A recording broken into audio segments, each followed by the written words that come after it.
everybody. Welcome back to the channel. Today's reading comes to you from Jude, the whole book of Jude. Jude is one of the shortest books in the entire Bible. It is only 25 verses, and we're going to read them today.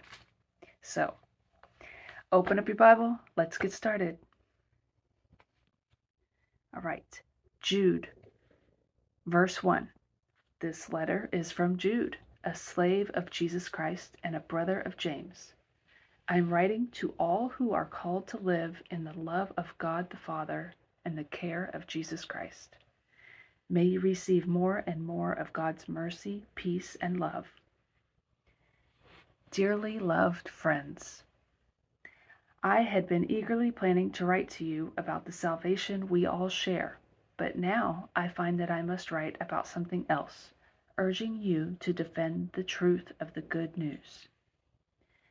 God gave this unchanging truth once for all time to his holy people. I say this because some godless people have wormed their way in among you, saying that God's forgiveness allows us to live immoral lives. The fate of such people was determined long ago, and they have turned against our only Master and Lord, Jesus Christ.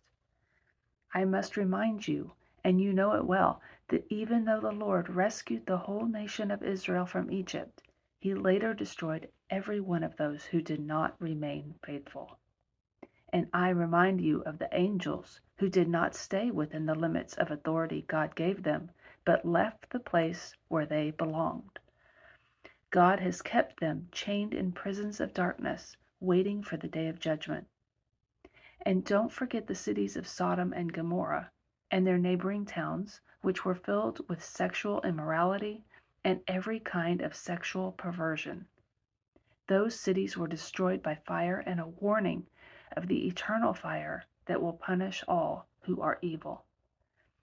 Yet these false teachers, who claim authority from their dreams, live immoral lives, defy authority, and scoff at the power of the glorious ones.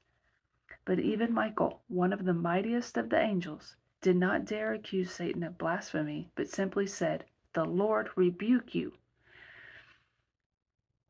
But these people mock and curse the things they do not understand.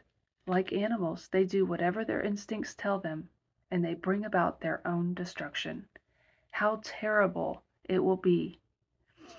For they follow the evil example of Cain, who killed his brother, and like Balaam, they will do anything for money, and like Korah, they will perish because of their rebellion. When these people join you in fellowship meals, celebrating the love of the Lord, they are like dangerous reefs that can shipwreck you. They are harmless in the way they care only about themselves. They are like clouds blowing over dry land without giving rain, promising much but producing nothing. They are like trees without fruit. They are not only dead, but doubly dead, and they have been pulled out by the roots. They are like wild waves of the sea, churning up the dirty foam of their shameful deeds. They are wandering stars, heading for everlasting gloom and darkness. Now Enoch, who lived 7 generations after Adam, prophesied about these people. He said, "Look, the Lord is coming with thousands of his holy ones. He will bring the people of the world to judgment. He will convict the ungodly of all the evil things they have done in rebellion, and of all the insults that godless sinners have spoken against him." These people are grumblers and complainers, doing whatever they feel like. They are loud-mouthed braggarts, and they flatter others to get favors in return.